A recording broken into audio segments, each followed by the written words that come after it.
Live with CDP Sports Talk, a weekly sports and entertainment podcast sponsored by Barry Cullen Chevrolet. Live on YouTube, Facebook, Twitter, Twitch, and LinkedIn. And on audio via Apple Podcast, Google Podcast, Spotify, Anchor FM, iHeartRadio, Amazon Music, Radio Public, and TuneIn. Now, here's your host, Chris Palme.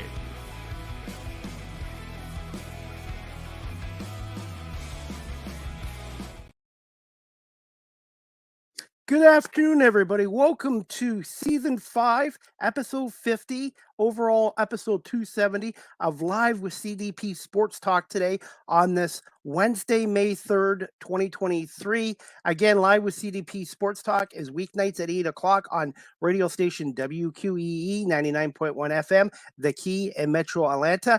And also, Live with CDP Sports Talk is sponsored by Barry Cullen Chevrolet Dealership, 905 Woodlawn Road West in the Guelph Auto Mall. Check out barrycullen.com for the newest selection of new and pre-owned GM vehicles, or give them a call at 519-824-0210, or email them at info@barrycullen.com. I hope everyone is doing great on this Wednesday, May 3rd, and I'm really looking forward to my guest today. He is a former WWF superstar and legend, and of course, former Intercontinental champion and a three-time tag team champion with the Quebecers, Jacques Rougeau.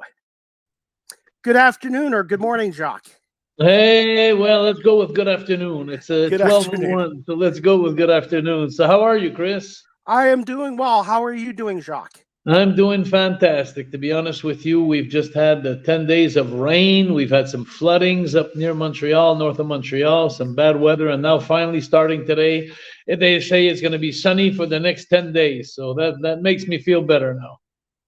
Yeah, we've had rain here a lot in the last week, but obviously no flooding like Quebec has done as well. So, but hey, I was going to say thank you so much for giving me some time out of your busy schedule. I know you got a lot going on this week with the Wrestling Academy, which we're going to get into in a minute. But I wanted to say one of my friends who's the play-by-play voice of the Buffalo Bisons, the Toronto Blue Jays top farm team. His name is Pat Malacaro. He wanted me to mention him on our show today because he grew up becoming a WWF fan because of you and Raymond, and he just wanted me to say hi to you for him. Well, that's nice because Lord knows we wrestled so many times at the Gardens in Toronto, and some great memories we got in Toronto. So yes, of course, it's hi to you, my friend. Yeah, he's a really good guy, and he's from Buffalo. So he said he saw some of your matches at the old auditorium in Buffalo before. Oh, yeah, we've been to Buffalo quite a few times, actually. It was a great place for wrestling, to be honest with you. All the Northeast is really amazing, for wrestling up to New York and up to home in Montreal, Ontario, and Canada. So, yeah, we have some good fans, and it's always nice to hear. Absolutely. And I grew up starting becoming a wrestling fan in the mid 80s as well. I guess they call it the golden era of wrestling. Well, it's funny because, I do a lot of Comic-Cons across the world right now, and I've seen a lot of, I do a lot of interviews, and I meet a lot of people, and they seem to believe that the 80s was the best time of wrestling. It was an epic time of wrestling, of tag team matches. And, it's the time of Hulk Hogan, Macho Man, and all those great names, King Kong Bundy, Kamala. And when I go back in souvenirs like that, Andre the Giant, it was the good times. And when you think of WrestleMania 3, what a great moment in history for wrestling, Absolutely. And I was going to say, I still think that main event in WrestleMania 3 is still the biggest one out of all of them. Andre the Giant, who was undefeated against Hulk Hogan, and then Steamboat against the Macho Man as well, and then your tag team match as well. Yes. What a match they had there. What a match they had. That's one of the classics there, Macho Man against Ricky Steamboat. We were in the dressing room watching it on the screen from the dressing room and couldn't believe all the boys, how they were entertained just watching that match. And we're trying to figure out how much the crowd and the fans would be entertained by that match. And so much hype for Andre the Giant against the Hulk Hogan. I think it was the beginning of something new. That was the time at the Pontiac Silverdome at WrestleMania 3. Definitely. We'll get into that after, Jacques, but let's start off about your Luke Academy or Wrestling Academy that started up in 2022. And can you tell my audience here in Guelph in Ontario, and it's actually international as well, just a little about a Luke Academy, Wrestling Academy 2023, and how successful was the first edition was in 2022? And I believe Moondog Dylan Davis won the first one. Yeah, he was one of the winners. There was 4 winners.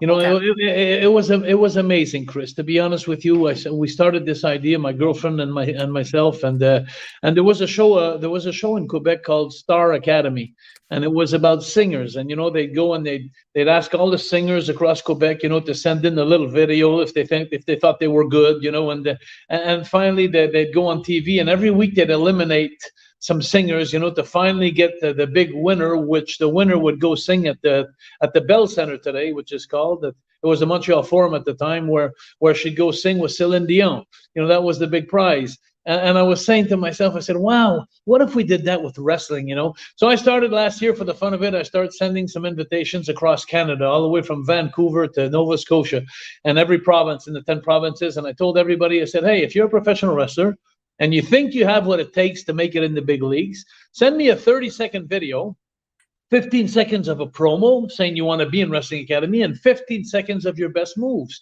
your highlights of your career. And so we started getting some inscriptions. We got like 19 inscriptions from the whole Canada, and we had 21 from Quebec.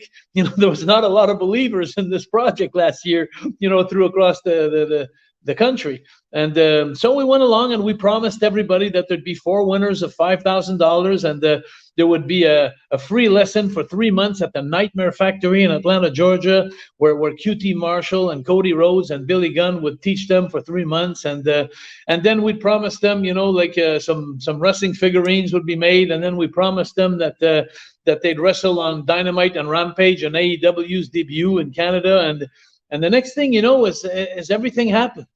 So it's like now this fall, after everything had happened and they'd seen it on the social medias, then when we asked the people to do some subscriptions for 2023 this year, then it changed completely. We had only like 11 inscriptions from Quebec, and we had 60 from Canada. You know, instead of 19 last year, we had 60. So we got this year the greatest talent across Canada in every federation across Canada. And because we had such a good success last year and people really enjoyed it, well, the sponsors, they doubled their money this year. So now they're going to win $10,000. Last year they won $5,000. This year the winners are going to win $10,000.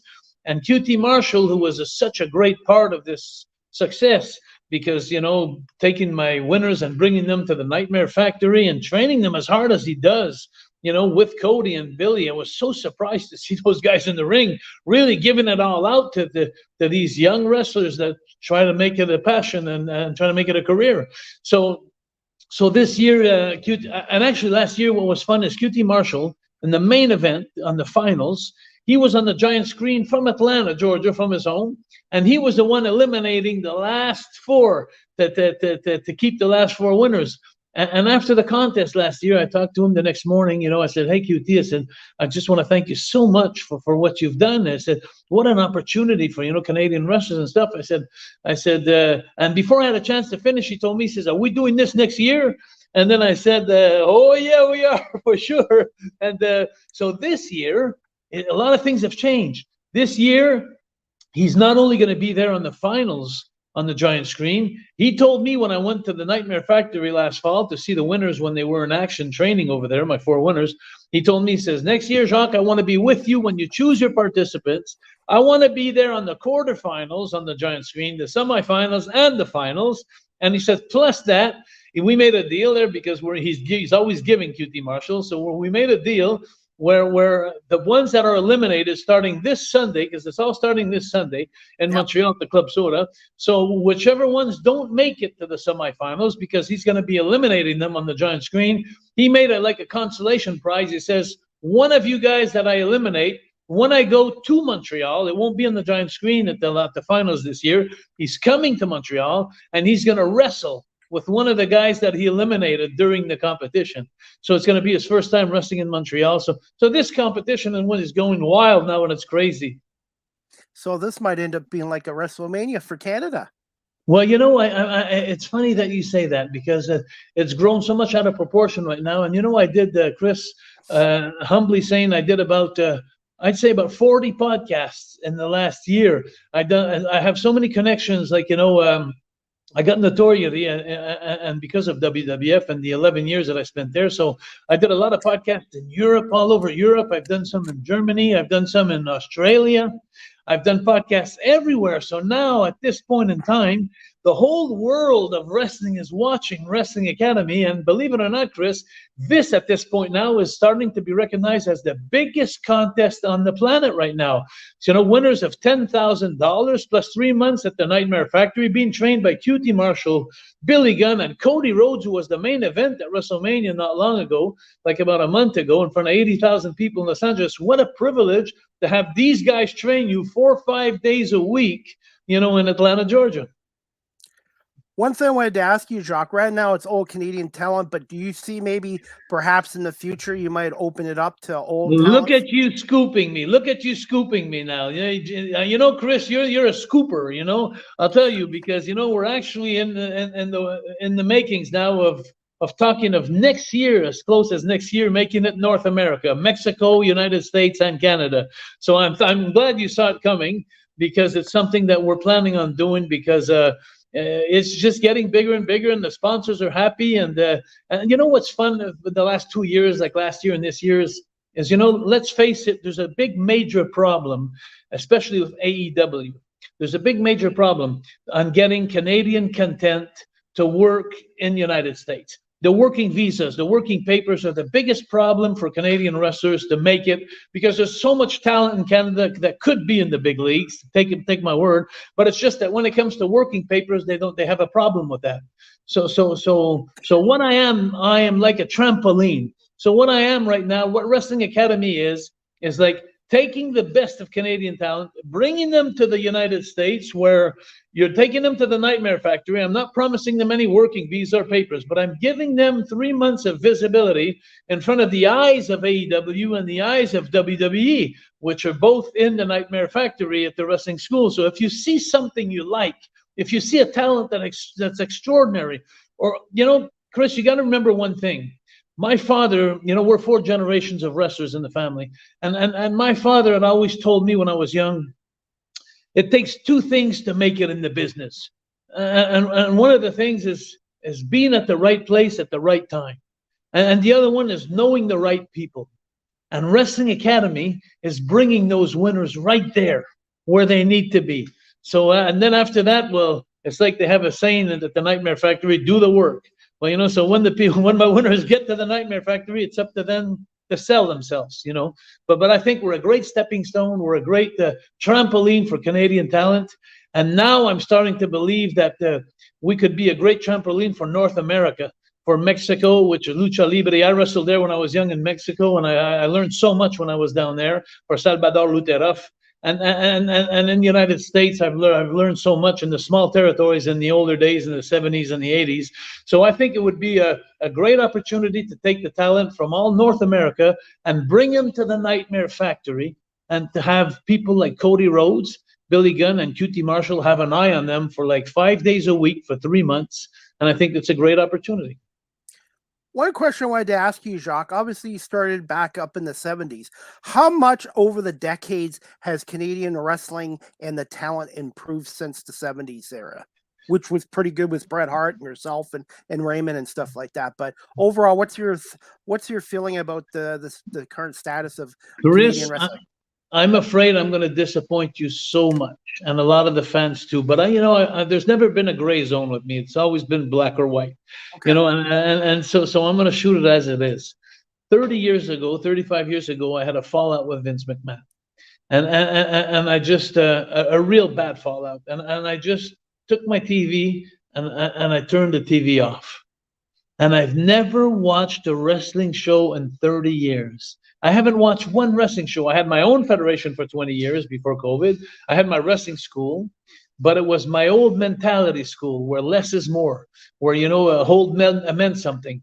And the guy who gives a drop kick doesn't get he gets up before the guy who receives the drop kick, And it's like, what I've heard and what I've seen, the little bits and pieces, is like everything's so fast today. There's no more personalities. There's no more characters. There's no more, like, they do promos and they have to take a sheet and they got to learn it by heart, and so they're not themselves anymore. So the only thing I could say is, wrestling, to my eyes, the little clips I see here and there, the moves have become so much dangerous, like, more dangerous, more high flying. Like in my days, you'd see a guy do a backflip off the top rope, Shawn Michaels doing it in the ring, and wow, everybody would go, holy mackerel, and now they're doing 450s and 640s off the top rope. It's like it makes no sense what they're doing now. It's like, and the dives that they're doing, they're so dangerous, and there's so much more like violence, like, tables and chair, like, like I remember one time when in my young age there was it was right after me. I just left, but Mankind had fell off a cage, I think, with Undertaker. I'm not sure. I think it was with Undertaker. I'm not sure. But he took a bump like from 20 feet up in the air into a table down to the. And for me, that was like, I think that was the beginning of what's happening today. And, I look at the videos sometimes on Facebook and YouTube, and I see things go by, and I go, oh my God. I'm saying, like, the guys are doing double backflips, landing on the table on the bottom. And I'm saying, hey, believe it or not, there's going to be a lot more injuries today, because it just takes one nerve to be pinched, to paralyze, and so I'm not, so I can't be a judge of how good and how better it is today, but I could honestly say that the talent that's in Wrestling Academy are a lot more athletic. The moves have changed. The basic too has changed. Everything's so much faster. They're not selling anything anymore. It's like, it's almost like, who's the most athletic acrobat or dangerous guy that's going to go ahead and be noticed? Am I making a mistake? I don't know. Tell me, Chris. No, I'll be honest. I've not watched pro wrestling as much as I did back in the 80s and 90s. I actually watch more local independent pro wrestling cards than I do the WWE and AAW, because the men and women, they work their asses off, and they have a passion for the sport, and I really enjoy being involved with Crossbody Pro Wrestling here. Plug for them out in Cambridge as well. They do a great job, and like I said, everybody, and one thing I love about it's you have to be athletic, but you also have to be a bit of an actor as well. One thing, Jacques, about you, what I liked about your career is your drop kicks, how good you were. Was that just practice, or did you learn from somebody when you're starting up about that? That's a great question. I think the drop kicks, I picked that up. I think that's one of the moves that I picked up on myself, because my brother Raymond was my teacher, and Pierre Lefebvre, and they weren't, they weren't the biggest. I mean, the floor drop kicks right from the middle of the ring, but I specialized on the second rope drop kick, and after that, and went on. And the drop kick was my tool there. My trademark. From my drop kick really brought me far in the business. And I used to love them. There's a couple of guys in this tournament, their Wrestling Academy, that got great drop kicks. I got to tell you, I'm thinking of a guy from Winnipeg, Chad Daniels. Last year, he impressed me so much. He reminded me of me so much with those drop kicks. Like, you got to get those 2 feet up there, and you got to get one on the face and one on the shoulder, and you got to make sure that the foot that's on the shoulder is the one that's putting the pressure, not the one on the face. But you got to make sure that the foot on the face makes it the contact. So there's so much precision in a drop kick, and by the way, I don't want to go back to that, but I just want to tell you that if you guys want to see Wrestling Academy this year, and you're going to go see last year's Wrestling Academy, you could go on wrestling-academy.ca. So it's wrestling-academy.ca. I have it down on my graphic. Yeah. And you'll see all the contestants, and you'll see also the old timers, all the old timers that put a good word in there for me, yes. From some Undertaker, Bret Hart, Ric Flair, and Chris Jericho, and it goes, the list goes on if you go on wrestling-academy.ca. Okay, definitely. We're going to get back to that now anyways, Jacques. I was going to say, is it okay if I show your clip with QT Marshall? It's about a 2 minute yes, clip. Please. So thank you, please. And then I have some more questions for you. I like to ask questions. Thank you. You're welcome. Give me 1 second. We'll get this going. Wow. Merci, Martin. Merci. I'm here with QT Marshall right now. What a great day that we had today. QT, how did you enjoy choosing all the contestants? Stressful, exciting. I mean, all the emotions all in one, but I feel like we picked the right people. I picked the right people for Wrestle Academy 2023, and I'm just excited, you know. I just feel sorry for the ones that we didn't pick. That's okay. I mean, I'm sure after the success of this past one and the success of 2023, there's probably going to be 2024, 2025, and so on and so forth. So if you didn't get chosen, it's okay. That doesn't mean it's the end of the road. It's just a little detour, you know. And don't ever let anyone tell you no. Even if I said no today, it doesn't mean it's no forever. It just means not right now. Just time to get better. Exactly. Ça a été formidable aujourd'hui. Je vais juste dire qu'on a choisi les 34 qui s'en vont maintenant pour Lutte Academy 2023. Il va y avoir 3 gagnants de $10,000, 3 winners of $10,000. And QT, this good man, gives us 3 months at the Nightmare Factory here in Atlanta. 3 mois au Nightmare Factory pour les gagnants 2023. I want to wish everybody good luck. Bonne chance tout le monde, and thank you, QT Marshall, of course, for your thank participation. you. Yeah, absolutely. It was fun last year. It's going to be even better this year. And like I said, I look forward to the years beyond. And we have a lot of great talent this year. And, you know, hopefully if you've been chosen, please, the only thing I ask is take it seriously. This is a huge opportunity and a really good way to get showcased and hopefully can put you on the right path. We'll see. You know, no promises, but do the work. Do the work. Yes. As it says back here, do the work. Do the work. The rest will fall into place. And QT's going to be with us this year all the way to the finals, from the quarterfinals on the 7th of May, all the way to the finals in September to choose the winners of Wrestling Academy 2023. Alors, comme je disais, QT va être avec nous autres à partir du 7 de mai au Club Soda Montréal pour choisir les quarts de finale jusqu'au final. Merci, bonne chance, and thank you, QT Martin. Of course, thank you, sir. Appreciate it. That clip was courtesy of the Jacques Rougeau YouTube channel. And one thing I noticed in that clip is you filmed it when there was a match going on in the background, which I thought was great. Yeah, we were at the Nightmare Factory. And you know what a great training facility. You know, you guys have no idea. And it was so funny because when I was down there, you know, I went there twice. I went there in the fall last year to choose the participants. And on the way back to spring, because I'm a snowbird, I came back up from Florida. I stopped another week, and it's amazing. There was people there from Australia, from Europe, from Canada. There's people from all over the world that are going to train at that facility because, like, you know, I said, you're being seen by the best in the world. And there's 2 wrestling rings. There's the pro shop belongs to Billy Gunn's wife. You know, she's there, and you have the milkshakes after and everything, and it's so cool. And the workout facility is for the there's the dungeon where you can work out real hard with the free weights, and then there's the Nautilus side. It's just an amazing place to be. If you have a chance to go, it's about 30 miles south of Atlanta, and you need to go look out the Nightmare Factory. Just stop by, and you'll always, you know, last month there was John Cena was there. You know, he stopped by to give a little seminar just for the fun of it. I gave a lesson or two, you know, when QT went to TV, you know, because he was doing Rampage and Dynamite. You know, I was there for the whole week. So I said, QT, do you mind if I pick up the students for a couple of days? And so I had fun training them too with Billy Gunn and another coach that's there. I think is Luke, his name, Mike or Luke, I can't remember. But anyway, so it's Mike or Luke. Yeah, so Luke, my girlfriend always tells me some stuff in the back there when I forget. But anyway, so it's Luke and Billy Gunn and myself gave the lesson when QT was gone. And but it's just amazing. You never know who you're going to bump into, you know, at the Nightmare Factory. So it's awesome. It's truly international. Is it currently right now the biggest wrestling facility for up and coming wrestlers from across the world then?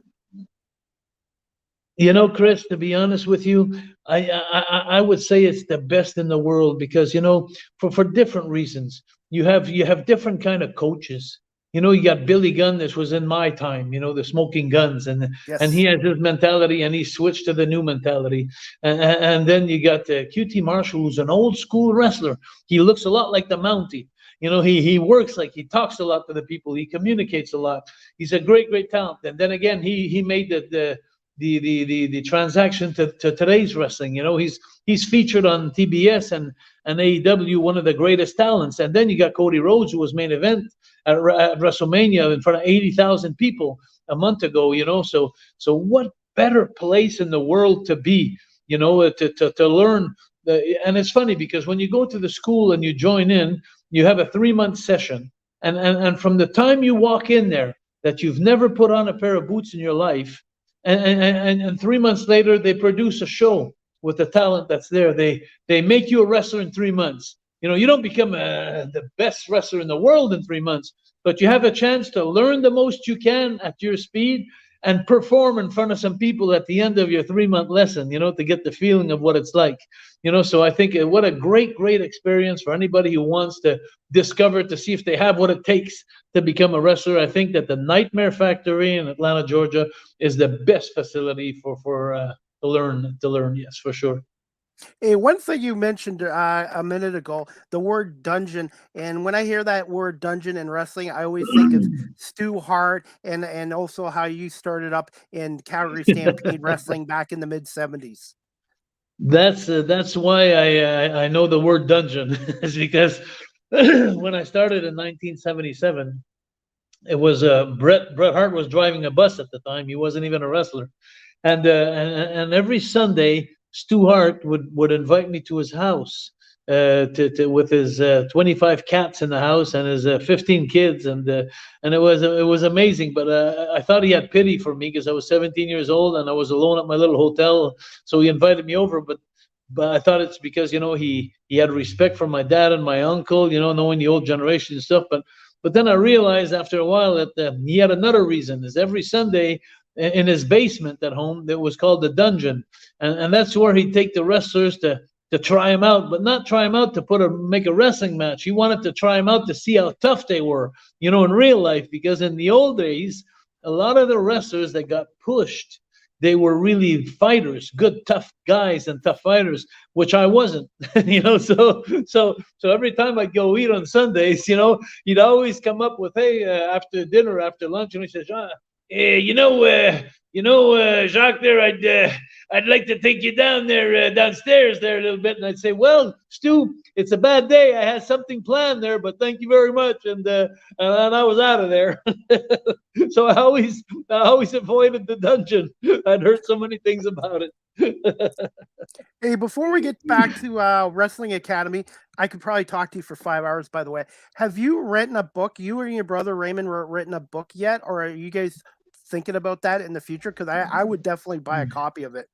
It's funny that you say that. I do a lot of interviews and a lot of shows, but I did a little book with my dad on wrestling, a small book, but not about my personal encounters, not about my personal career and the experiences that I've lived from the Robert Fuller's eras as my boss, and the Dick Slaters in Tennessee, and the whole stories of Dutch Mantel, and the on and on, the Bob Geigels in Kansas City, and the Mexico with all of the stories I've lived, and even in Calgary with the Stu Hart, the stories are amazing. And yeah, I think that people are pushing me now to write a book, because I have 45 years in the business professionally. I just stopped in 17, I think, and 2017 when I had my last match, or 2019 I had my last match, and I started in 77. So I got a pretty much a long career there, but so I got a few stories that I could sure share that people would like to see. The let's not talk about wrestling moves, but let's talk about wrestling stories and what goes on the outside and with the talent and stuff. And so it's something that I may do on my next snowbird trip in the fall, or when I go back in for another 5-6 months down south. I may go ahead and start thinking of writing a book. My girlfriend wants me to write a book because she's been with me for 11 years now, and I still tell stories. Sometimes she says, I didn't know that. And so it's something that eventually I think I'll be doing. Maybe even a movie too, called the Rougeau Brothers movie. To be honest with you, if that God bless you for saying that, but it would be a great story from my great uncle Eddie Auger to my uncle Johnny Rougeau and my father Jacques Rougeau, who was a real tough man, and doorman at the Macambo, and my uncle Johnny, right hand man of the Prime Minister René Lévesque, and president of the Hockey League, in Canada and in Quebec. I mean, so there's so many stories that about the family, the Rougeau family. There's 75 years of history and my brother Raymond at this point right now today, he's the mayor of his city. So it's like so it's amazing that he was the smart one of both of us. So he's doing real well as a mayor. He's really well liked, and so the Rougeau name in Quebec is really like becoming a almost like a Maurice Richard of hockey there, and a Guy Lafleur of hockey. So I'm very proud of that. Yeah. When I think of Canadian wrestling, I think of the Hart family and also the Rougeau family. Now, I'll get back to some questions more about your career at the end, but the first question here I wanted to ask you, Jacques, you already answered the first part. How much work was involved in the process of terms of sponsorship, location of your wrestling academy event, and arranging the talent and stuff like that? And how many people are behind the scenes working alongside you, Jacques? It's amazing that you say that, because my biggest partner in this is my girlfriend. She's from morning to night now. She's right beside me right now, actually doing merchandise for the show on Sunday night. Doing the comment qu'il appelle ça, tumblers, and like coffee drinks and t-shirts and stuff. She's doing it right now, right beside me. She's from morning till night, and she's the one who posted all the videos. She's the one who takes care of wrestling-academy.ca. If you're gonna go see the website, you said you went to see it. It's all her doing. And I got a guy called Martin Villeneuve, who's also helping me produce all the little videos you saw and stuff like that. And I got Manu, the guy Manu, who's a friend of mine and from Ottawa, who's putting the concept at the Club Soda, making sure with Frank Jofo, the Jofo gang there, that are making sure that we see QT Marshall. So we're not very much in this thing to organize all that, but the sponsors, if you don't mind, Chris, I'd like to mention my big sponsors. That would be awesome. Go ahead. That would be awesome, because we have like $50,000 of sponsor this year, like $30,000 for 3 winners of $10,000, and we got $20,000 for flights and hotels. So we got Nicolas Tétrault and Melissa Merinali, which are friends of mine, and then they got Royal Lepage du Quartier, and then we got the Squadra Concrete Jungle with his construction company. My son works for them. And then you got SMT Service Mobile. And then you got the Sound Hi-Fi, that's radio stuff and technology. And then you got ETGS. And then you got the Group McKay and Group Lavoie, which are friends, are real estate agents. And then John Kelsey, who owns a company bus where he travels the Canadians, the hockey teams everywhere. And then you got Pat Barbecue, who's a barbecue sauce that you sell around the world, Pat Barbecue. And then Domo Prestige. If it wasn't for those companies who went and sponsored all the winners, it never would have happened, this contest. Like, I could have never afford to pay the flights or give them the prize money. And last year they helped me. Most of them were there last year also to pay for them to go to the Nightmare Factory. And it's when they all came back, when Jeremy Prophet and Jessica Black, the Quebec winners last year, there was 4 winners, and they're a couple. It's so funny because they're a couple in life. And Jeremy Prophet's a great athlete, one of the greatest athletes in Canada.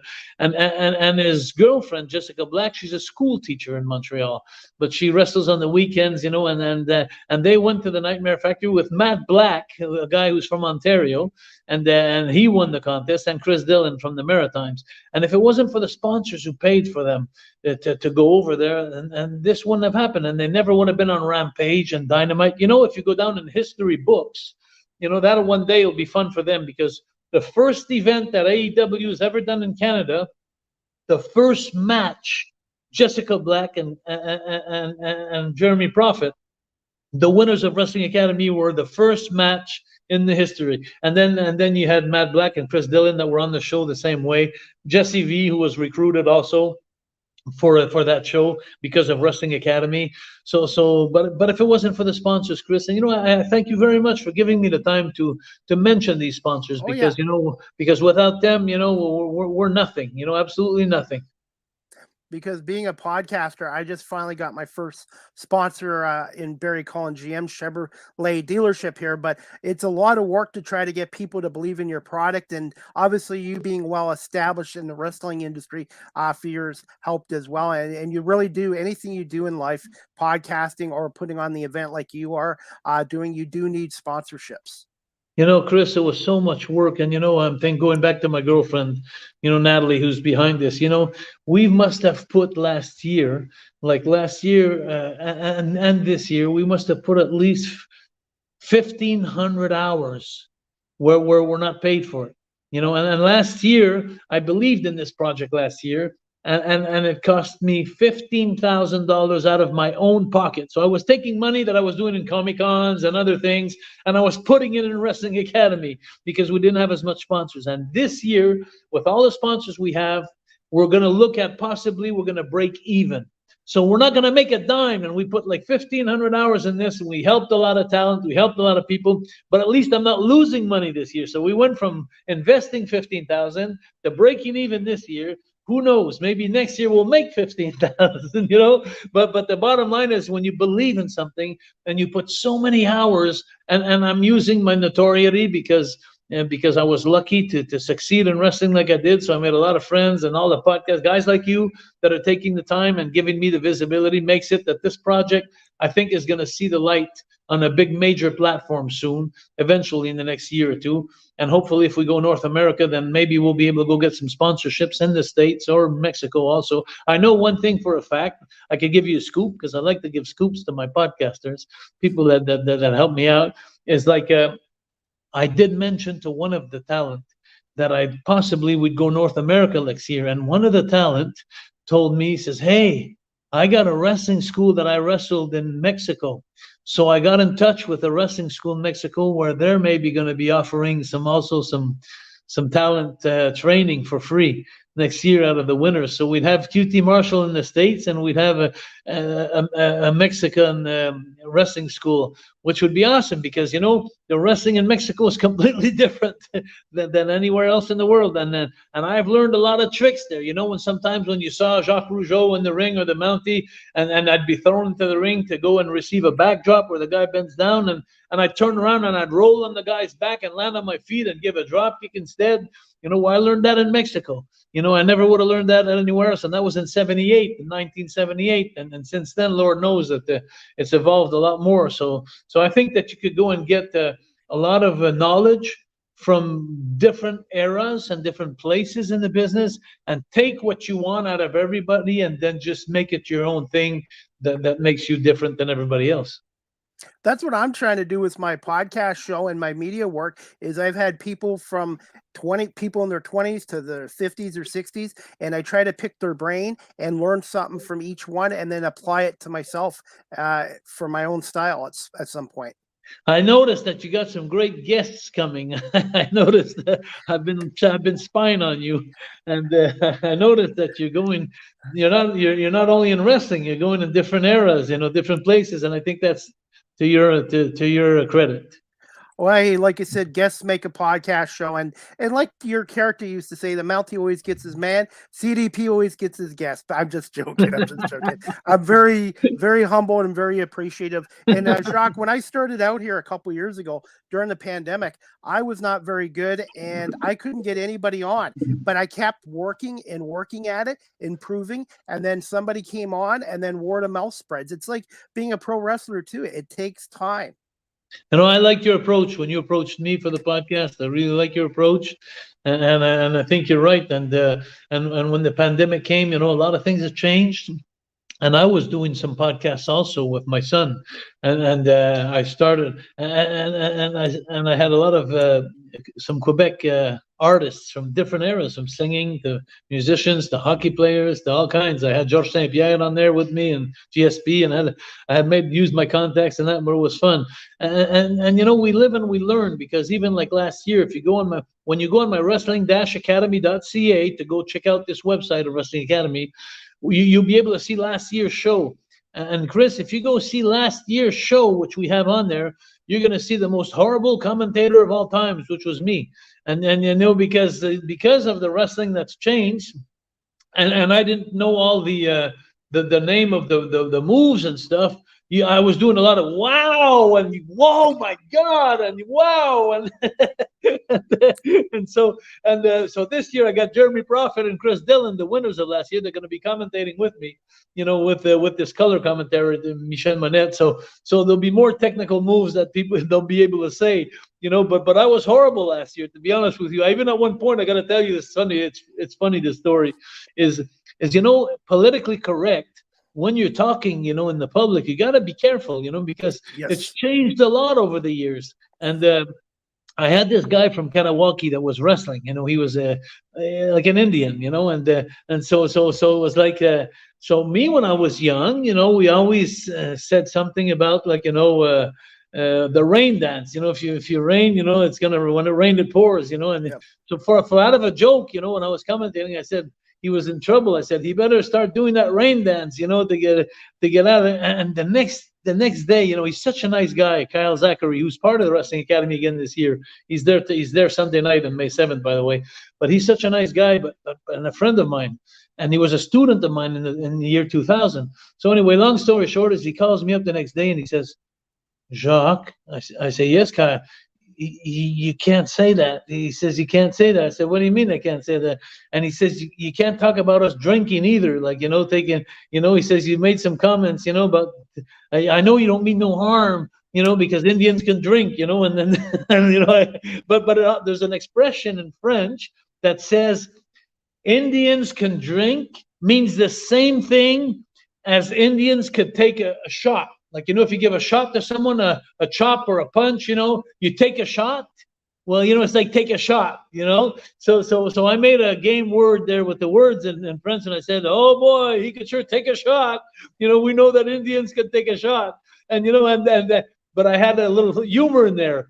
And he told me, he said, Jacques, you can't do that. He said, I had about 200 of my compatriots and my friends that called me. They were pissed off and they were mad because, you were talking about the rain dance and this and that. So anyway, this year, I will turn my tongue 7 times before I start saying jokes about things. But we live and learn, So if you go watch wrestling-academy.ca this year to see last year's competition, the one great thing about it, thank God, is the content. The matches were awesome. So forget about the commentaries. I'm horrible. But if you go see the matches, it's really fun. Okay, definitely. One thing also, you've answered most of these questions here. How did you come about the location of the event, Club Soda? Was that where you had it last year in Montreal, or is this a different location this year? Exactly. It's the same location, Okay. and we were so funny because we didn't know where we were going last year. We went hopping from one place to another, just checking out the places, going on internet to see where I could have 300-400 people, to have it like a TV show in the old days where you tape and there's a good atmosphere. And we end up going to see the Club Soda was one of our choices. And when we walked in, the stage up on top where the dressing rooms come out in the back and the wrestler come out on the stage. So now they're doing a 30-second promo. Then they hop into the ring, and there's a second floor where it almost looks like a dungeon there. Like, it almost looks like a cave, man, and a man cave, So the atmosphere is like absolutely awesome. And as a matter of fact, last year we had a wrestler that went up the second floor and dove into the ring, from the second floor. So he did a backflip off the top. Yeah, it was amazing. So, and then one thing I want to specify too, while we're there, Chris, it's very, very important. For 20 years, I had my wrestling company in Quebec, but I was a very different kind of wrestling. There was no girls in my show. And no offense, but I didn't want to have no sexual content. I didn't like the idea of guys wrestling girls. And, you end up with your face at some places and hands at some places where, I was different about that. I was family orientated. There was no kicks, no punches in my shows. It was all like, and there was no swearing. There was no middle fingers. There was no tables, no chairs. It was all like wrestling, like high spots and acrobats and charisma and humor. There was the Mummy against Spider-Man. It was a different kind of show. It was a show where I'd go sell my tickets myself, and every company in every city across Quebec, I'd go into the industrial park and I'd sell every ticket of my shows. 3,000, 4,000, 5,000 tickets for every show, and I was very well liked, in Quebec. And so when I go into the companies, the people that are happy to see me, so they'd all encourage me, especially I was going in every town, and I'd go to every school for 20 years in every city, and I was doing an anti-bullying conference because of what happened with me with the British Bulldogs. That changed my life. Yeah. So I went to every school and to teach all the kids not to stand for bullying and how to fight bullying without using violence. Just, there's ways of doing that, and I taught them. So when I go sell my tickets to the companies and they know that I go in their schools to help their kids, Well, that's almost, it was give and take. So they'd buy tickets and they'd bring, so they knew there was no trash wrestling or stuff like that. So I'd end up having like 5,000 people at my shows, and about 3,000 were kids, about 10 years old, 6, 7, 8, 9, 10 years old. They'd come and see my show. So it was easy for me to create matches where a headlock meant something, a drop kick meant something. A bad guy had some charisma, you know, he could take a bump and give me the whoa, time out, you know, and look like a chicken. And all the kids were excited, like, you know, everything meant something, you know. So it was a good time. Yeah, it was a good time. Well, hey, one thing I wanted to talk to you about is what is the capacity at Club Soda, and just some of the matches been announced yet, or are they going to wait until the day of the show? No, absolutely. The capacity is 400 people. And by the way, there's 380 tickets sold as of now. I think there's 20 tickets left to be sold. You could go on clubsoda.ca if you want to, if you're near Montreal and you're listening to this, come and see it. It's family orientated too, by the way. It's the same. I've always had the same concept, you know, so I'm taking you for your charisma, your ability in the ring, and your comedy, your personality, and your gear, and so you can bring your kids, that's for sure. And yeah, there's a lot of matches. I got a couple of matches here, actually. I got a guy, Gabriel Savage, who's a big bodybuilder from Nova Scotia, from New Brunswick. He's going against my Indian, Cal Zachary, and my rain dance guy. No. And anyway, and then I got Militia, who's from Lac Saint-Jean. She's from Quebec, against Amy Crimson from Ontario. I don't know if you ever heard of Amy Crimson. She's awesome. She was there last year, and she impressed me so much. She came in as a good little baby face, and at the end of the last show, when she got eliminated just before the finals, I told her, I said, Amy, I said, you got to be a heel. I saw something in you, and you got to be a heel. And now she's turned herself to a heel, and she's become so good, charismatic. You know, so I'm looking forward for her to go far away. And then in the next match, I got Johnny North from Montreal, and he's tagging up with Magnum McLaren. Magnum McLaren is where when he shoots, he never misses. I don't know if you know him, but he's from Ontario, and I think he's from Sudbury. He's very good. And then against Matt Wheeler from the Maritimes, and Chad Daniels, the guy who specifies specialties and drop kicks from Winnipeg. And then you got a 3 against 3, which is so awesome. 3 are going to be eliminated, and 3 are going to keep going for the semifinals. On one hand, you got Ellie Surge, and he's from Edmonton. Brandon Bright's from Edmonton, Alberta, and they're teaming up with Tomer Sidi Shalom. You know, he's from Ontario.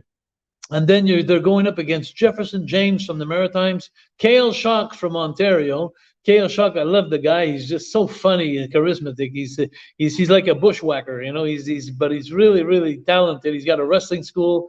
And then John Gonzalez, he's like a salsa dancer, but he's got a great body. He's friends with Matt Black, one of the winners last year, and he's actually challenged Matt Black to told him that he was going to win this year. So he's from Ontario also. And then you got the battle of from Alberta battle. The relentless Riley Rose, which is only 17 years old, and she's a phenomena. And she's going against Zoe Zager, who's already been on Dark, Rampage, and Dynamite. I've heard of her, yes. Zoe Zager. And then, yes. And then the last match, which I'm saying the main event, but they're all main events. But the last match, which is absolutely a match to see, you got the Giant Orion, who's from Alberta, who now lives in the Maritimes. And he's going again. He's like 6'10", the Giant Orion, and he's wrestled Mexico. He's wrestled all over, and he's a monster. He really is. And he finishes his matches at 6'10" with the razor's edge there at the end of his, you know. So the guy's about 15 feet in the air when he takes that bump on his back, you know. And then he's going against one of my favorites, you know, the last year, and Jesse V. You know, Jesse V's from Ontario, and yes. He's about 280 pounds. He's about 6'4", and this guy absolutely just won me over last year in the final match when he just had the guy was on the floor, and he just started running into the ropes, the opposite rope, and came and he did like a Superman fly and a flip over the top rope without even touching the rope, and landed on the guy who caught him on the floor. You know, he acted like he was about 200 pounds, and he's about 280. So that's the main event of the show. And it's funny because after every match, you have QT Marshall coming on the giant screen and saying, okay, You, I like your ability. You, I like the way you're dressed. You, I like your interview. You, I like your charisma. You, I like your ability in the ring. But I'm going to go with you. And then one's going to fall down to his knees crying, and the other one's going to fall down to his knees just out of joy, because he's going to the semifinals. It's going to be really very, very emotional, to be honest with you. One thing I wanted to ask you, Jacques, who decides before the Wrestling Academy who's going to be a heel and baby faces? Do you have a say, or does the wrestlers have a say in that? Well, absolutely. I think I was more the guy managing all that, and who won and who lost the match, and the winners of the match were actually made by flipping a coin. I got on Zoom with both provinces on a Zoom call, and we just flipped the coin, because that has it doesn't matter who wins and who loses in this match. That's not why they're chosen. However, it does influence the crowd and the fans, and when you go over at the end, it kind of gives you something. So I always made sure, even last year, through all my matches, that whoever wins the match is going to take over 40% during the match. And whoever loses the match, he's going to take over 60% of the match. So he gets a better chance to be seen, but the other one has 40% but gets the win, at the end. So I'm trying to make it even a little bit. And as far as heel and baby face, there was a lot of times where I'd always ask them anyway, like they was predetermined, like, someone would tell me, I'd ask someone like Orion, I asked him, just for an example, say, what are you like? I said, I like to be heel. So I asked, so right then I turned to Jesse and I said, Jesse, would you, because I'd have him on Zoom. I put a lot of these matches together with a lot of guys, like, a lot of the talent I proposed for them. I said, if you guys want, we could go on Zoom. We could put your match together if you want. I could help you out, or you could do it on your own. And last year I put every match together, and this year, like, there's 3 matches I put together, but there's the 3 against 3 that was too hard to get like 7 people in there, so I'm going to let them do it. I have coaches there, which is Chris Dillon, the winner of last year, and Jeremy Prophet. They're going to help them put the match together to make sure that it's evenly out, but everybody has a chance to shine. But most of the other matches, I got them on Zoom. And we put the match together. So I let them bring their ideas, and I let them put the match together. They suggested it was like 3 heads together, and we're just trying to make it. And the most important thing out of that, and I think the talent realized that, is that I'm working for them. And whoever's working against each other in the rings has got to be working for his opponent and not for himself. So in other words, it was always for me, if I was talking to Chad Daniels or that match, or anybody else, or Amy Crimson, and I'd say, Amy with Militia, they were on the line together, and I'd say, Amy, what do you want to do? Like, what's something that you want to showcase? Show a cutie that you specialize in, that you look good and you do good. And then Militia, the same thing. And it was always like when Amy'd say, well, I'd like to do that and that, I'd turn to Amy and said, Amy, do you feel comfortable taking that move? Do you feel comfortable doing that move? But we had so much complicity through all the talent that I've talked to. Everybody was so generous with each other. It made it fun. It made it like, it was like everybody's trying, and I made it in a group chat. We have a group chat of all the talent that was chosen, and I speak continuously, almost every day to them, and I always explain to them, like, the more generous you're going to be towards your opponent, the more your opponent's going to be generous towards you. And that's how you work. And then, so we all got to look good in this. We all got to make sure that you do your best, so it's an amazing competition to showcase the best what you could do. They have 30-second promo before going to the ring, where they could say what they want, do what they want. I have this guy Ati who's going to be doing the promos, who already contacted every wrestler and then talk to them personally in their home to say, what would you like to talk about? How do you want to approach her? Do you have a question you want me to ask you? To make you look good. So this competition is really trying to get the best out of everybody, so they look at their best. All right, definitely. Jacques, what time does this event start on Sunday night? How much are the tickets? Obviously, there's only a few left. And for those who can't attend, where can they watch the quarterfinals online in the future? So we're looking at $32.50 approximately per ticket. The ones that are left, $32.50. It starts Sunday night at 7:00. We're going live, which is one way of speaking. We're going live, but it's not going to be live on YouTube. It's going to be live on YouTube like 3-4 days later after we edited everything together. But on the show, the people there, we're going live at 7:00. And we have this group called Atomic Train, like I said, they were part of they won wrestling, not wrestling, but the Star Academy a couple of years back, where the competition of singing there was a singing group that they're going to come live at 7 o'clock to play their band in the ring to shoot off the festivities. It's almost like a Rihanna halftime there, but it's at the beginning.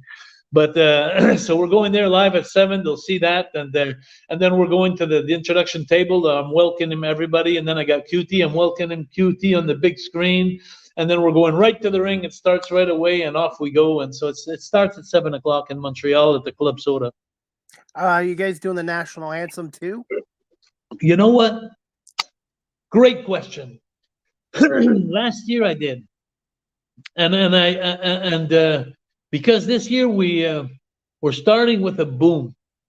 We're not doing it now at the quarterfinals, but we will do it at the finals. But we did it last year, and I enjoyed it. But it there was something about the person that we chose. She sang so well and so nice, but it was so soft. It was so like. And we wanted to start, and now with Atomic Train, if you go on by the way, I invite everybody to go on my Facebook because it's public. So if you go Jacques Rougeau, you'll see a picture of me and my girlfriend. And you can go see all the videos of Atomic Train with Wrestling Academy. And it's called Playground, the song. And you'll see it's rock and roll, and it starts pretty heavy. So I didn't want to go with a big rock and roll thing and having the whole people we're going to have a guy that's going to be there to get the people up on their feet, when it's time to go live at the countdown and everything. And I didn't want to go back down to the national anthem. I didn't want to go up, up, up, up, and then go back down. So now I'm starting really heavy with Atomic Train, the introduction of the show, and bang, we're going to the ring. So we're starting with a momentum. But at the finals, I already advised the person that did our national anthem last year. I said, we're definitely going to have you at the end because it's a nationwide competition, which is a real competition. Wrestling may be fixed, but the competition is real. And it's QT Marshall who has to make those hard choices after every match. He's gonna make someone create their dreams, and he's gonna kill someone at the same time. Because for 9 months now, people have been waiting to go to the Nightmare Factory to win the 10,000, and QT Marshall on his shoulders, he has the decision of making and breaking someone in the spasm of 5 seconds. When he makes his choice. So it's gonna be quite an amazing show. But yes, at the finals, I think we have to bring back the national anthem. And to watch the show, you keep in mind the wrestling-academy.ca. Because it'll be on the Jacques the Mountie Rougeau YouTube channel, but I never promote it there. I always promote it on the wrestling-academy.ca. So people go on there to see all the contenders and the old timers talk about Wrestling Academy and all that good stuff, see the videos, and then they could go ahead and click, and it says, if you want to watch the competition, click here. And then they go click there, and they end up on my YouTube. So wrestling-academy.ca. Give it a 3-4 days after Sunday. Just check it, maybe check it the next week after, to make sure. By the time we put the production prod and everything together. And I guarantee you it's going to be as good as any other wrestling show that you've ever seen. Because I was one of the lucky ones who was part of the biggest productions, biggest companies, and I was with the best wrestlers in the world. So I think that the worst I could do is better than most. So I think the show's going to be awesome. And when you go check it out on the website, wrestling-academy.ca, I think if you get yourself a soft drink and a popcorn, I think you're going to have a great time if you're a wrestling fan. Sounds great. Hey, Jacques, are you still good for time? Because I have a few more questions. Yeah, go ahead. Okay. Who do you have as a ring announcer and as referees? And just speak about your 2 coaches that are involved with this as well. Yeah, well, the 2 coaches I got involved right now are Martin Villeneuve, the guy from Gatineau. He has his own wrestling company. And I have Chris Dillon, and that's the winner of last year. That's just been changed. Unfortunately, we had some coaches that had to pull out of the competition for personal reasons. So those are the 2 coaches we have now, plus Jeremy Prophet, the winner of last year, like Chris Dillon, who already offered me a couple of days ago. He said, Jacques, he said, if you want during the day, I'll go help the guys. I know what it's like. I know what it took to win, so I could help them out. So we got great coaches. And the announcers are fun. The announcers, I got Nick Drosis, who's as funny because he's a stuntman in Hollywood. he does a lot of movies and stuff, and he does a lot of production, and he has his own podcast, and he's the serious kind of guy, but he shows also some people how to defend themselves in real life situation. He's that kind of guy, and he was there last year, Nick Drosis. I really admired him. And then you got Frank Jofo, who Frank Jofo is he's a Jesse the Body Ventura. He's a Vince McMahon. He starts the show with "Here we go," and he's got these expressions, and he carries you into, and he's going to be the heel announcer, because I have two announcers in every show, which is like one for the baby faces and one for the heels. And the reason why I do that is because before we go on the air, I explain to all the people. I got Martin Villeneuve there, the other guy who's producing the show with me. He speaks to everybody just before we go live. He gives them all the little cues of how it works and when to scream, when not to scream, and for the production. And he tells them all. He says, "Listen," he says, "when this guy Nick Drosis introduces a guy, those are the good guys, and when Frank Jofo he talks, he's a heel, his guys are bad. So just for the show, and for the kids that are in attendance, and most of the kids that are attending this show are there. It's going to be their first wrestling show. One of the schools that I went to give a conference against bullying, and I went to the what's this guy, Terry Fox Day last year, because they have a nationwide Terry Fox Day in Canada. I went to the school for that promotion, and with my belts and everything. So the director of the school bought 50 tickets to give to 50 young kids that are going to be there for the first time. So they don't know anything about wrestling. They're going for the first time. So so it's easy for them if they know ahead of time that when that announcer announces the guy, he's the bad guy. You got to boo him, and so we create a show there. Well, that's what we're doing. And so we got great talent, great announcers and guys doing interviews. And we even got, and she's not featured in the show because it's too bad, but Jessica Black, who's the female wrestler that won last year, the school teacher, she's going to be backstage, and she's going to be in the dressing room. So when they're coming out of their match, she's going to be talking to the winner. How do you feel? Because she won last year, so she knows how she felt. So that'll be produced, and that'll be into the show once you watch it a week later on wrestling-academy.ca. You will see Jessica backstage with the how the wrestlers feels after their elimination and after their winning. So that'll be a little compliment to the show. Definitely. One thing I also wanted to ask you as well, obviously you got quarterfinals on May 7th, but what are the dates for the semifinals and the finals as well? Okay, so we got this Sunday, May 7th, is the quarterfinals. The 4th of June, which is a month later, we still have the quarterfinals. So those are the two first quarterfinals, 7th of May and 4th of June. And then in July, there's nothing. And then in August, on the 20th of August, we're taking the best of May against the best of June, and they're colliding in August. And then we're going back on the giant screen with QT Marshall. And then after that show, the 20th of August, we're going to the 17th of September, just about 4 Sundays later, where the best of August are colliding to meet. And the last match, of course, the QT Marshall is going to be wrestling against one of the guys who were eliminated that night too, on the 17th of September. So that's where the money's going to be given. That's where the certificate for the 3 months at the Nightmare Factory will be given out. And what an exciting time where all the sponsors are going to be there to give the money live, to them. And to be honest with you, when I finally realized that the winners are getting $10,000 this year, I almost subscribed myself, and then I made that payoff at WrestleMania $10,000, so I said, that's a lot of money. A lot of the talent that work in Canada on the weekends and stuff like that, they get $100, $150, and to win $10,000, it's like QT said in an interview not long ago. He says, hey, you could buy a lot of boots and gear, for $10,000 and work on your career, So it's a great prize. It's two men that's going to win 10,000. One woman's going to win 10,000, and so it's going to be very, very exciting. I actually got the card here for the 4th of June. If you want me, I'll just go down real fast with it. Yes, but just to show you the talent, you got Stephen Maines, a guy from Quebec, against Mathis Meir, from Ontario. And then you got Shikaka, which is from Quebec. She's going to get Kat Von Ease. I believe she's from Manitoba. She's a very, very good wrestler. And then you got Cody Brown, which is he's awesome also against Michael Richard Blay.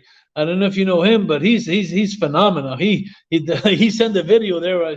It's the first time I saw a guy. I've seen a couple of 450s off the top rope, but I never seen a 450 and another flip.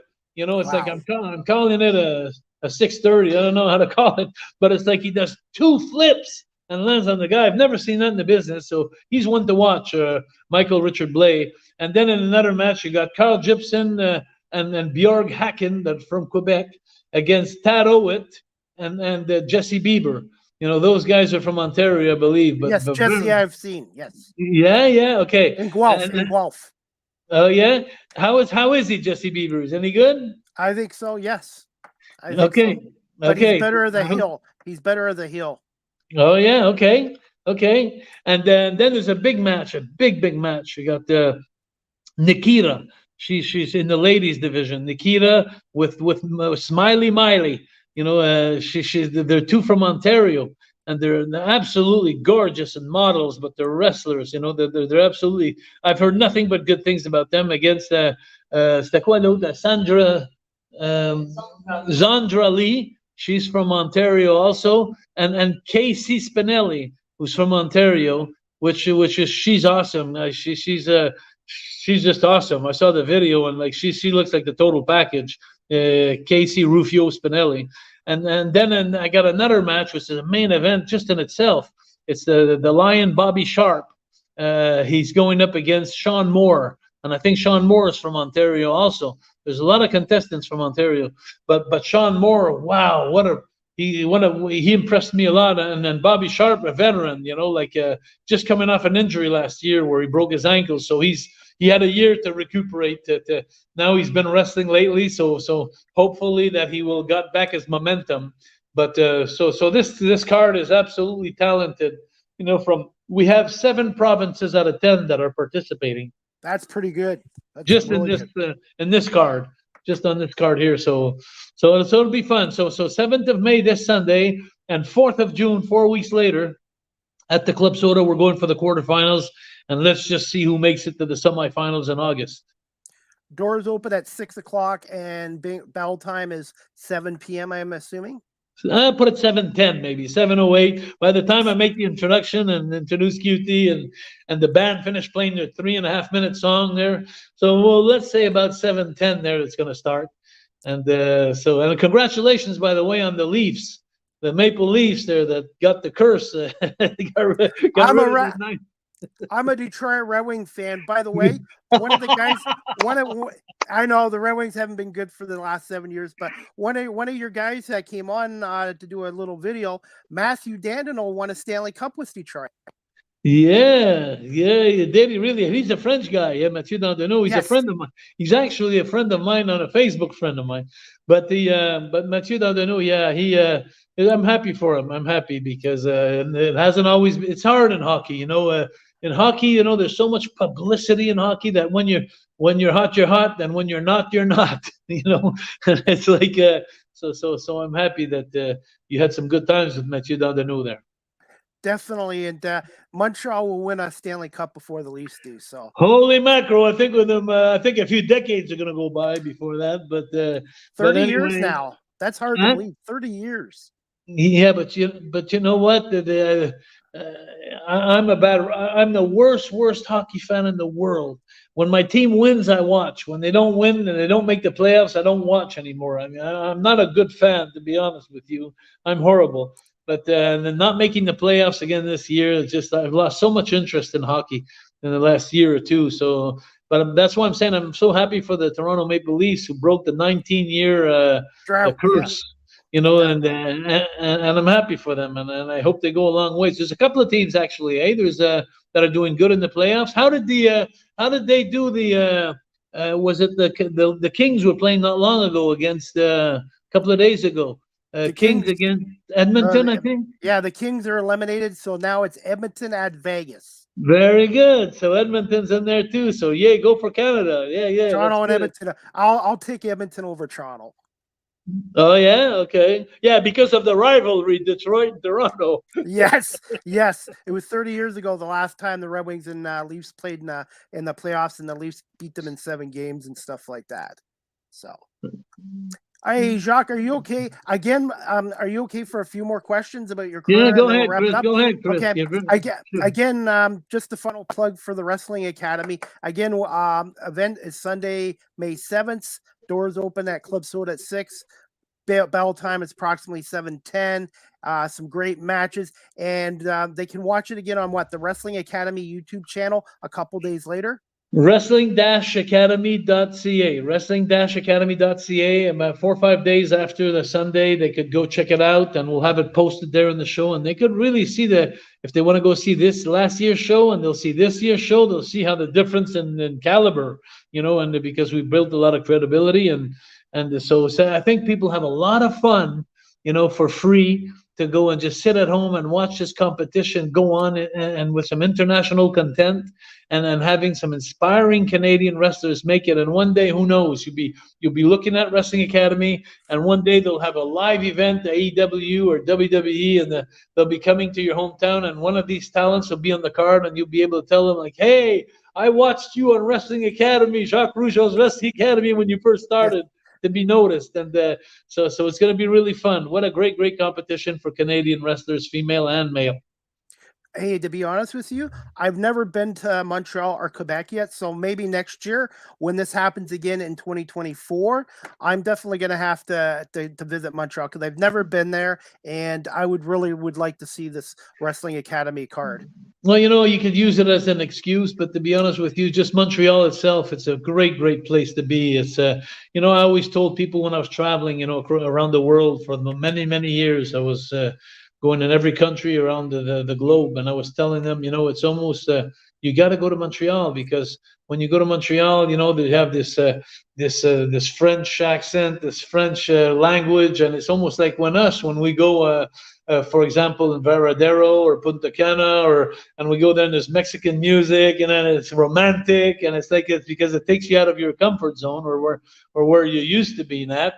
And so when you come to Montreal, it's about the same thing. It's a little bit, there's a European style in there. There's like a place called Mont-Tremblant, which is a complete European village, and it's French speaking. So, and you go to Quebec City to the Chateau Frontenac, it's a nice domain there. It's a place where you tourists go, and they're like, really, they're far from home. It's like you walk around, it's in French, and but it's great for lovers. It's great for tourists, and so yeah, I think if you come to Montreal, you'd really have a good time, and come on a date where Wrestling Academy is happening, so you'll be able to come back to wrestling a little bit while you're here, and live this great event, which is becoming more and more popular. Yeah, because the local wrestling company here has given me opportunities to do media work, and I just have so much respect for these people that are starting up in the industry, and they've been really good to me. And definitely after talking to you today, I definitely would like to finally make my first trip to Montreal and try some of your world famous poutine in Montreal as well. La poutine, for the cheese and the French fries mixed together with that special sauce.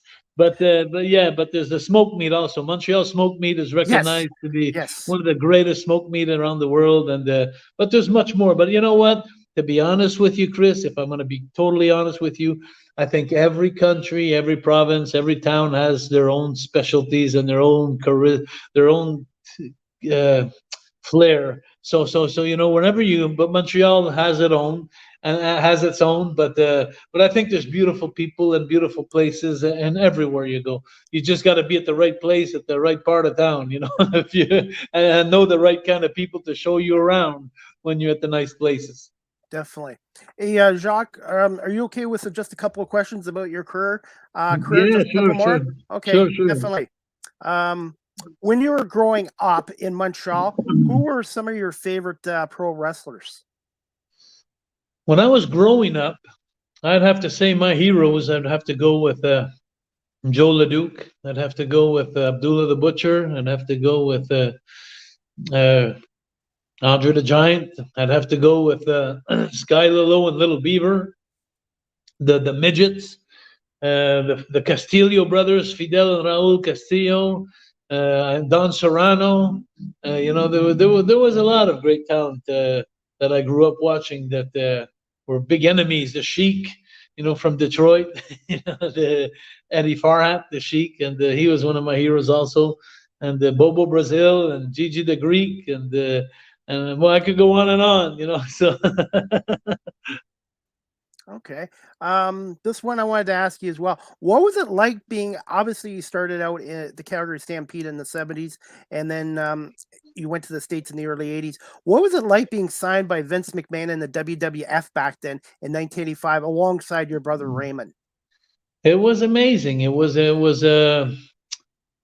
almost like what WrestleMania 3 did to the WWF. Well, that did to us, the effect that did to us when we left from the local scene to go to the international worldwide scene, and from one day to the other, and being received with a limousine at the New York airport to go to Stamford, Connecticut to meet with Vince on that first day before we signed, and having Vince sitting in front of you in this big building, WWF building, where it was so huge, and having Vince in front of you saying that, asking Vince, like, what are your plans for us? And him looking at us and saying, the sky's the limit, and it's like, that was his favorite thing to say. And just turning around and looking at Pat Patterson and saying, like, don't we have a tour coming up in Australia, coming up? Why don't we put him on Australia tour? And that was our first tour we did. We left. So Pat looked in his book, says, yeah, we got a tour in Australia. So he made it look so big, like, so huge for us just to be sitting there in the office in Stamford and thinking there's a tour in Australia going on. And here we are on it, like, against the Moondogs. And so yeah. So it was quite exciting, to be honest with you. And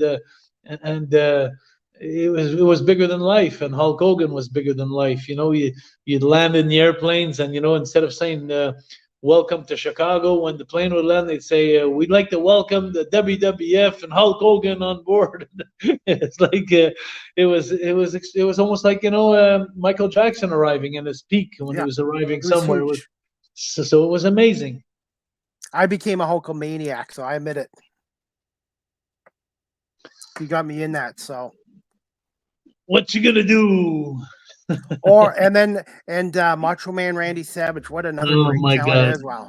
My God, I had some classic matches with him in England. I wrestled Macho Man with Elizabeth in the corner, and the Mountie, and it was amazing. It was just Randy from I remember traveling with Randy in 1978 with him and Angelo Poffo, his father, and going down Dutch Mantel, going down the road for Nick Goulas in Nashville, Tennessee, for the small territory, and being in the same car with him where he was just Randy Poffo, and then meeting him back up in WWF when he was the Macho Man, and oh yeah, and completely a different guy, completely than what I'd met when he was younger. The cheminement that he made, how he became what he became, so yeah. But I was a fan of him. I was there's classic wrestlers that and it goes even more than that for me. There was for me, like, classic wrestlers were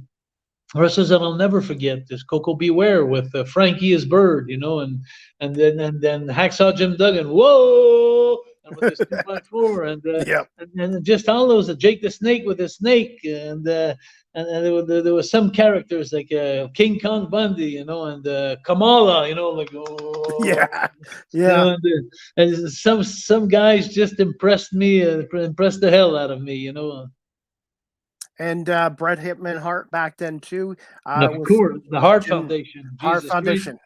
I wrestled 4 years with them. I wrestled 2 years as a good guy, the Rougeau brothers against the Hart Foundation, and then we stole his manager, Jimmy Hart, became the Fabulous Rougeau brothers, and they became good guys, the Hart Foundation, and I wrestled another 2 years around the world against them. I wrestled for 4 years against them, and how can you forget the feud I had with Big Boss Man, the jailhouse match I had when the loser had to go spend the night in jail, so rest in peace, Ray Traylor, and what a great guy to work with, just awesome, always taking care of your body in the ring, and it was fun. It was the American police against the Canadian police.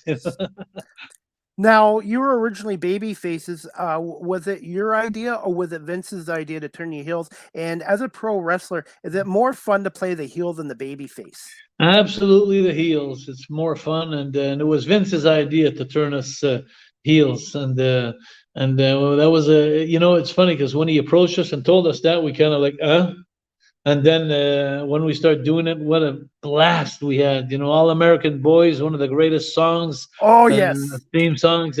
We don't like heavy metal, we don't like rock and roll. All we like to listen to is Barry Barry Manilow. Manilow. Hey, we're all American, and it was so funny. And yeah, it was the greatest. It was the greatest, and yeah, it was fun. And that was one of the best moves we did to turn heel there, become the Fabulous Rougeau brothers, work against the Rockers, Shawn Michaels and Marty Jannetty. What great matches we had with them, Killer Bees and all those guys. We had a lot of great matches with them. Any regrets that Vince never gave you and Raymond the tag team belts at least once? I know there was a lot of great tag teams back then, but to me, you guys should have been a tag team champions at least once, at least. Well, I think that's one of the reasons why my brother Raymond quit. After being there 4 years with me, the last 2 years, I thought that when we became the Fabulous Rougeau brothers, we should have had our run, and then out of nowhere, Tully Blanchard and Arn Anderson just came and passed right in front of us, and because of politics and Bobby Heenan who brought them in, and so that's what made my brother retire, and we took a break out of that. I also believe that we should have had the belts. Of course, it would have been a great draw for them, and but there is one night in Montreal where we beat the Hart Foundation. They never acknowledged it on TV. But we did beat them in Montreal for the titles for one night, and then 3 days later they took it back off in the newspaper to say that it wasn't the right guy that pinned the right guy, and but we had the sensation of winning a Stanley Cup in Montreal when we beat the Hart Foundation for the belts. So, but then I came back, years after with Carl Ouellet, and won it 3 times, the Tag Team Championship with the Quebecers. So that was okay, but I think it's very unfair for my brother Raymond and myself, as for all the years that we gave, and waiting in line for our chance. They should have gave us a run for sure. And I really hope that one day you and Raymond are both into the WWE Hall of Fame, because, like I said, you guys were a great tag team together, and you're a great character as well. You guys knew how to do the heat from the fans. I think that it's coming. I think it's coming because it's a lot of fans are demanding. I don't know if you had a chance to see Hulk Hogan's video. Yes. Where he promotes that, he says that we should be in the Hall of Fame. So it's something that I think is coming. I think it's well deserved also, be humbly speaking, because all my opponents, everybody that we work with, are in the Hall of Fame. And I always said, in movies to create Batman, you need a good Joker, and I think that all those guys that are in the Hall of Fame, the Tito Santana, the Harts, the Bulldog, whoever you want to say that work with us, well, they work with us to get where they were at, and it takes 2 and it takes 4 to dance. So you can't just be in the Hall of Fame thinking that you're there because you deserve it. You always got to look back and think of the people who helped you get there.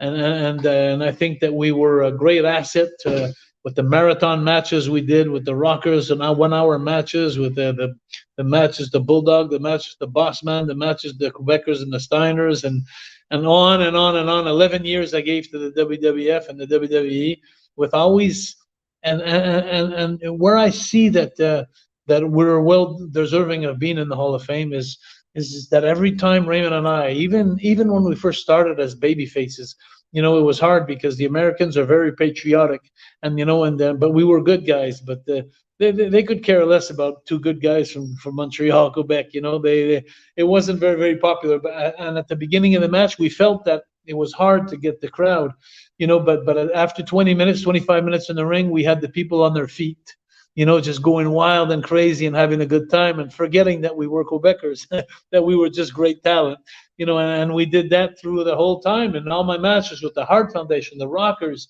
with everybody that I work with, we always managed to get the people on their feet.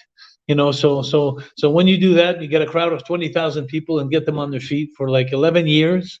I think there's some little spot for us there in the Hall of Fame. I think so. Absolutely. And just two quick questions. I want to wrap this up, Jacques. How was the character the Mountie created, and how much fun was it playing the character, and how much and who came up with the shock stick to use on his opponents as well? Amazingly fun. The Mountie was so amazing. It was Vince's idea for me to become the Mountie to work a big angle against Big Boss Man, but it was my idea with the shock stick. I'm the one who proposed. I proposed two things to Vince. When he wanted me to become the Mountie, I said, okay, I got two conditions. The first one, I said, I want to have Jimmy Hart as my manager because having working with him in the past, being the greatest manager of all times, for the unselfish reasons that he's always taking care of his opponents, never talking about himself, always getting a suit, dressing like his talent, doing their music, always being on time. He didn't smoke, he didn't drink. He was so reliable. He was the greatest manager of all time. So that was one of my conditions, is that I have Jimmy Hart as my manager and that I bring in my shock stick. I wanted to, because of a guy called Eddie the Brain Creechman in Quebec when I was young. He had this shock stick, and he was Abdullah the Butcher's manager in Quebec. And he scared the shit out of me in the dressing room every night when I was 4, 5, 6, 7, 8, 9, 10 years old. It was real, a shock stick, and I could see at the end there the bzzz, and I'd be so afraid. And I said to myself, I said, if I take that gimmick and I bring it to the States, and around the world, if I was afraid, people are going to be afraid because I believed in it. And then but it was amazing, the character from just to the jailhouse match all the way up to the end of the jailhouse match when you spend the night in jail, the loser against me and Boss Man, that was just amazing. And it was one of the best pay-per-views that was ever seen by the WWF. I believe WWF or WWE. I can't remember now which one it was, but in '91, and the main event was Hulk, and then I was in the semi-main event there, seen early in the evening because I was a semi-main event, but I was seen early because after every match they'd go back to the jailhouse, the jail, and to see. I remember Mean Gene and then Jesse the Body Ventura. Jesse saying to Mean Gene, well, Mean Gene, let's go back to the county jail to see how the Mountie's doing, because they arrested me, and then you had the fingerprints, and then you had the dragon in the cell, you had the picture taken with the numbers on my back, and finally the last scene where I get thrown into jail, and I got this gay guy who's in the back, who's about like Andre the Giant. He's gonna kick my butt or do other things to my butt that wasn't anyway. So it was amazing, that sequence, and it was amazing. Who came up with that jailhouse match, and did you think it would be as popular as it has become, and even more now 30 years later? No, it wasn't my idea, that's for sure, because I had to spend the night in jail. but that was Vince's idea. And what a great, and it's funny because up till now, I do Comic-Cons in Europe, around the world. I do Comic-Cons, and I do about 10, 15 a year, and it's incredible. People come up to me, and they talk about they do two things when people come up to me, and they ask me about how was that night in jail that I spent with Big Boss Man, or they come up to me and they sing, I'm the Mountie, I'm handsome, I'm brave, I'm strong. They come up with my theme song, or they come up with the Fabulous Rougeau brothers, we're all American. And so those are the things that tell me that people didn't forget. People, when they go back in the good years of wrestling, thank the Lord I'm part of those good souvenirs that they have. Absolutely. And what was your most memorable solo match and tag team match? Obviously with your brother Raymond, and then later on with the Quebecers. I'd have to say, as the Quebecers, my match that I remember the most is there's two matches. There's a WrestleMania 10 against Men on a Mission.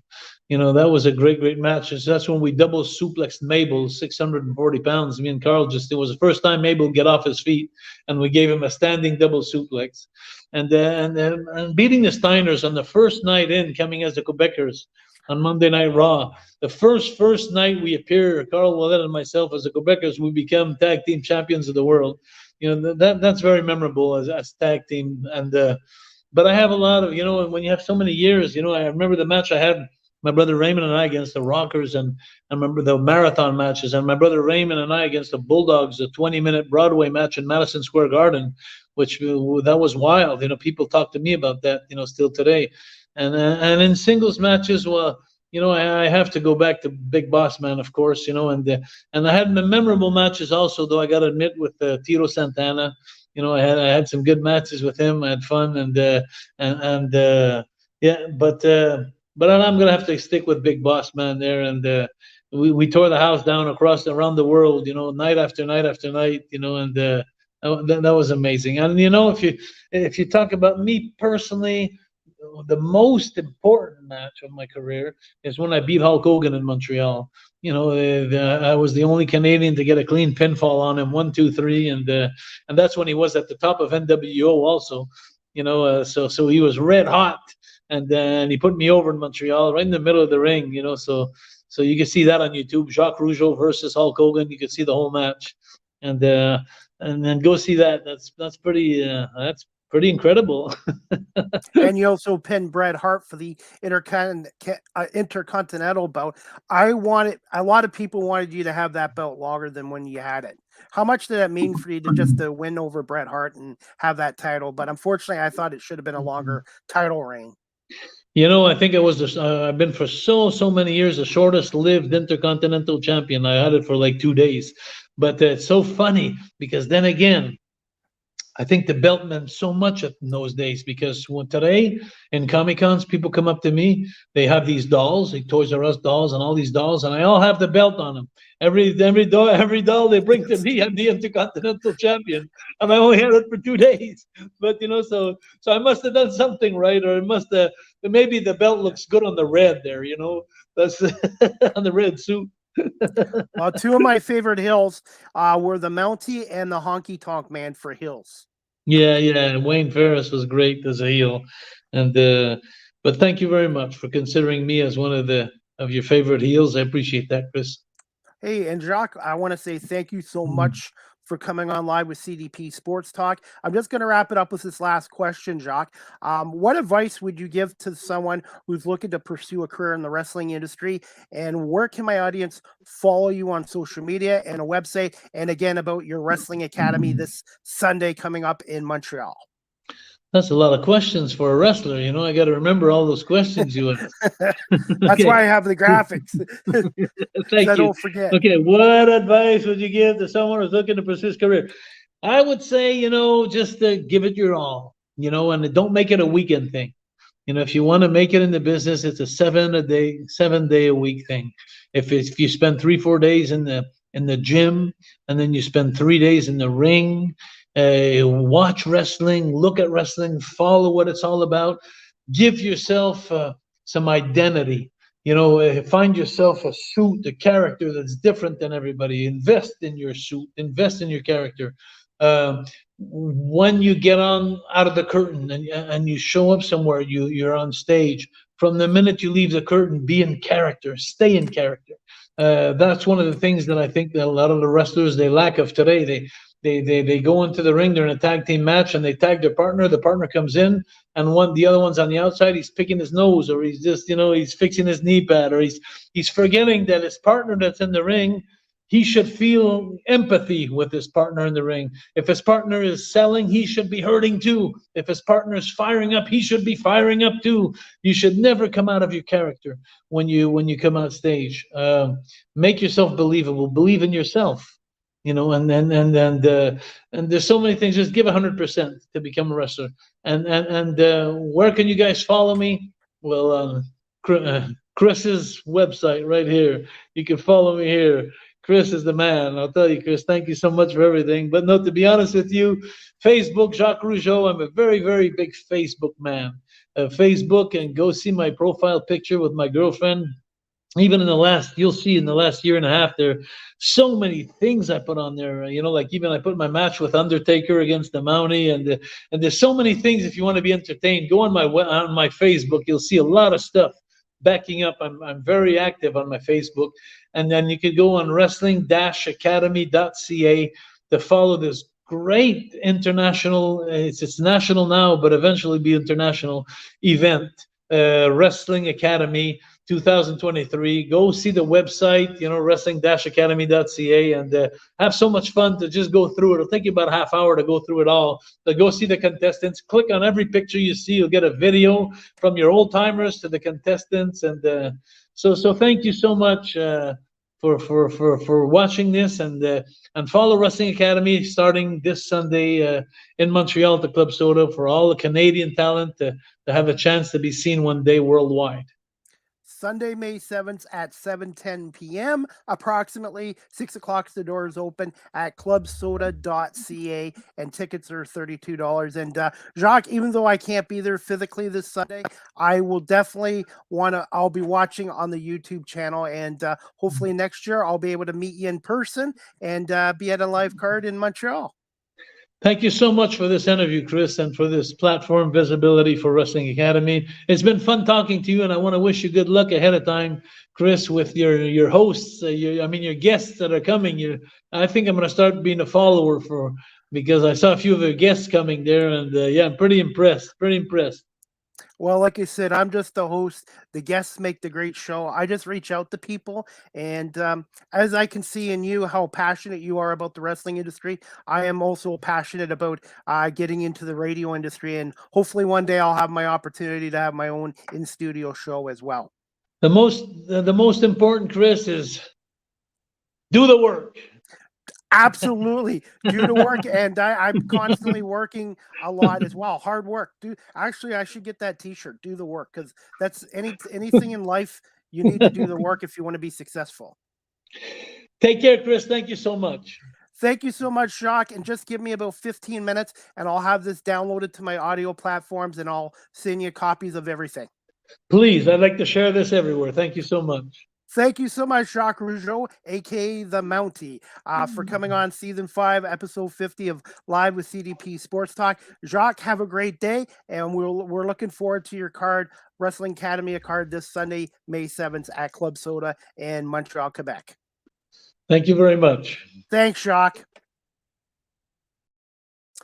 Okay, guys, I hope you enjoyed Season 5, Episode 50 of Live with CDP Sports Talk. Today with Jacques Rougeau, a.k.a. the Mountie, and a member of the 3-time Tag Team Champions, the Quebecers, and also a former Intercontinental Champion who beat Bret Hart for the title as well. And a legend in the industry, Jacques Rougeau, and also his brother Raymond. And fingers crossed that both Jacques and Raymond are into the WWE Hall of Fame one day as well. And guys, give me about 15, 20 minutes. I'll have this episode downloaded to my audio platforms, and I will let you know when this show airs on WQEE 99.1 FM, The Key in Metro Atlanta, the home of Southern Talk and Sports, and Live with CDP Sports Talk weeknights at 8 p.m. Guys, just to let you know, Season 5, Episode 51 of Live with CDP Sports Talk, brought to you by Barry Cullen Chevrolet. Tomorrow, Thursday, May 4th, 6:30 p.m. Eastern, with National Lacrosse League analyst, 5-time Mann Cup champion, and Etobicoke Sports Hall of Famer, Brian Shanahan. He is the older brother of Brandon Shanahan, former NHL Hall of Famer, and now the president of the Toronto Maple Leafs. Brian Shanahan's going to come on and talk about the National Lacrosse League playoffs that are starting this weekend, and also about his son, Devlin, who is the backup goalie for the Buffalo Bandits as well. And I'm excited because the NLL playoffs, it's basically the first round is one game. You win, you can move on. You lose, you're gone. And the Buffalo Bandits are taking on the Rochester Nighthawks this weekend, and the Toronto Rock are taking on the Halifax Thunderbirds. And here's a little plug for TSN. TSN's game of the week will be Friday night, May 5th at 7:30 with Halifax at the Toronto Rock from the First Ontario Center in Hamilton, along with Pat Gregor, John Abbott, and Ashley Docking. Please check them out on TSN as well. And I'm just looking forward to it.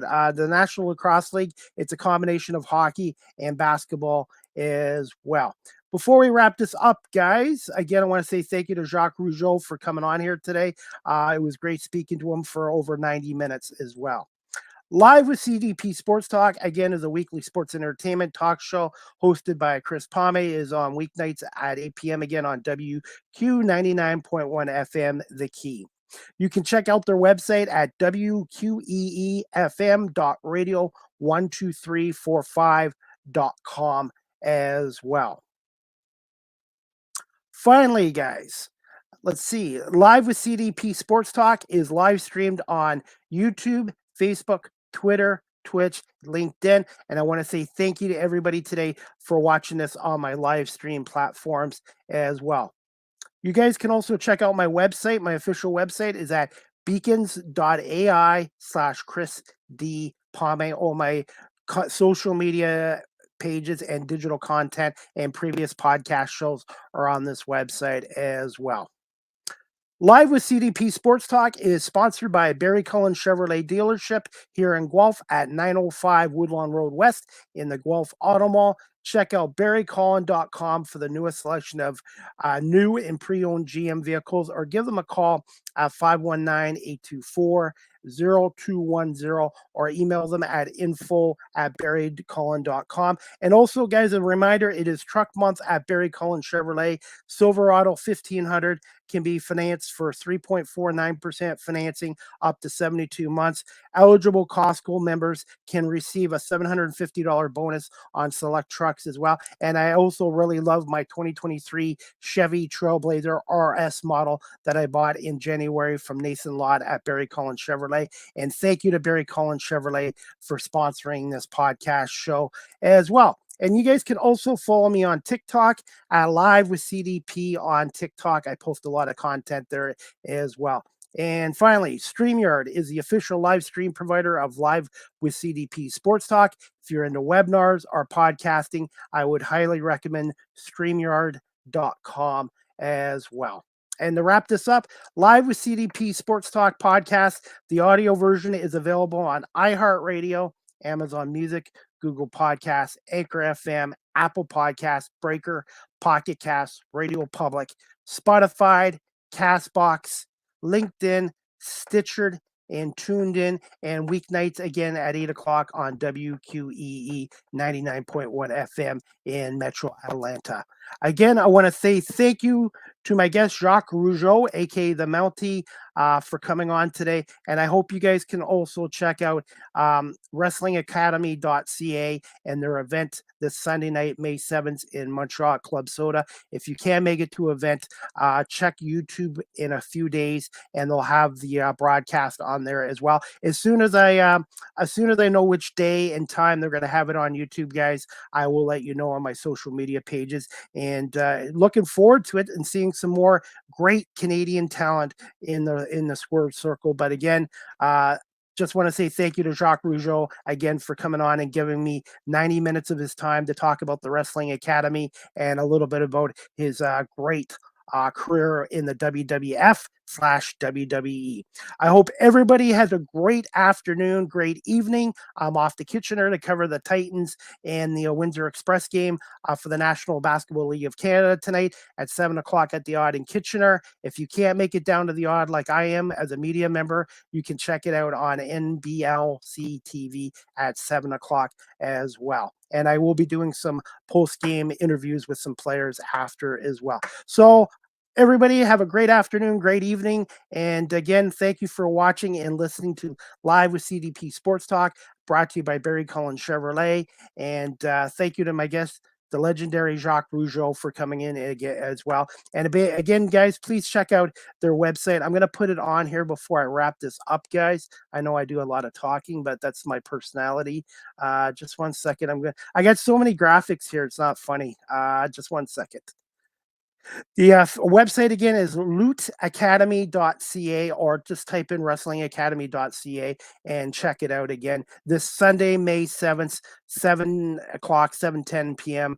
Ring time. But like I said, guys, it will be on YouTube within a couple days as well. So I hope everybody has a great day, and we'll see you tomorrow night for Live with CDP Sports Talks 51st episode with Brian Shanahan talking about the National Lacrosse League playoffs as well. And maybe a little bit is Toronto Maple Leafs, who lost last night to Florida 4-2 at Game 1 at the Scotiabank Arena. Have a great afternoon, everybody, and we'll see you tomorrow night for Live with CDP Sports Talk.